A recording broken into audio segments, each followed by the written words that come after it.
Whenever a relatively unknown company claims they've built a 70 amp 8S AM32 ESC for around $60, my first reaction is usually, well, okay.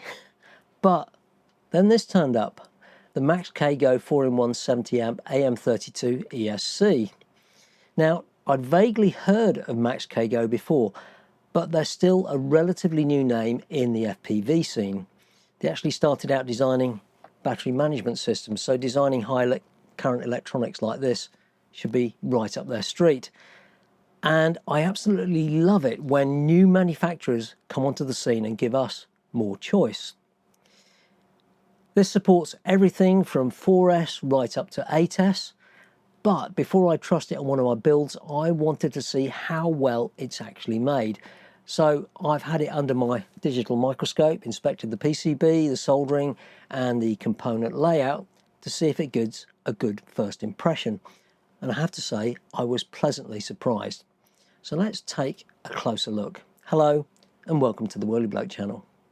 So this is rated at 70 amps continuous and 90 amps burst current, and it uses AM32 firmware. Supports the usual DShot 300, DShot 600, ESC telemetry firmware updates through Betaflight pass-through, and includes current, voltage, RPM and temperature telemetry. I mean, you know, all the usual sort of stuff. So on paper, it's ticking a lot of boxes. Well, let's take an even closer look. And the first thing that stands out is the soldering. All looks very clean. There's no obvious dry joints, and there's certainly no excess flux left everywhere. The motor pads are actually very nicely finished, and these battery pads have got plenty of copper area, which is good. And this beautiful Ferrari-esque heatsink, I'm pretty sure, hides a lot of capacitors underneath here. MOSFET layout, it's all very sensible. Lots of generous copper all over the place, help spread out the heat.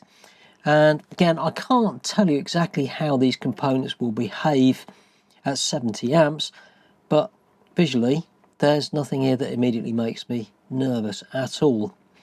I'm also very pleased to see there's plenty of thermal vias on the PCB, not only on the pads here, but actually on the through holes on the board as well. And they're there to help move the heat into the internal layers, which is exactly what you want on a very high current ESC. Now, it's powered by an F421 based processor running AM32, which is great news. Personally, I much prefer seeing AM32 these days. It's properly open source and I've never had an issue with it. It all looks very good. So it comes supplied with all the usual paraphernalia, which is good. You've got an XT60 connector, and you get this decent gauge wire. This looks like 12 AWG, which is perfect. You get an 820 microfarad 35 volt capacitor, all the usual mounting gummies and cables and hardware.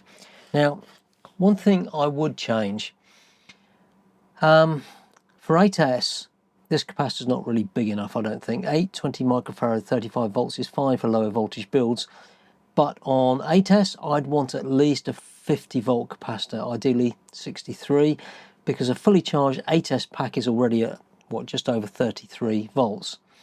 On my builds, even 6S, I'd be using 1000 microfarad 63 volt. Generally, bigger drones on 6 and 8S and above, they're going to have plenty of space to cope with fitting a larger capacitor. Now, I need to be fair here. Looking well made doesn't automatically mean it can continuously deliver 70 amps. That takes proper load testing, heat measurements and plenty of flight time, you know, all the usual sorts of things. I simply haven't done that yet, but this looks very, very promising, and I'll keep you posted on how it goes. But what I can say, first impressions look genuinely positive. The PCB quality looks good, soldering looks excellent, the component placement appears pretty well thought out. It's running AM32, it supports 8S, includes full telemetry, and the price of $62, well, it's excellent. But the real test starts once it's in the air. I've already decided this ESC is going into one of my upcoming 7-inch builds, where we'll find out whether it really lives up to that 70 amp claim. So if you'd like to see the long-term flight testing, make sure you subscribe. Thanks for watching, and I'll see you next time.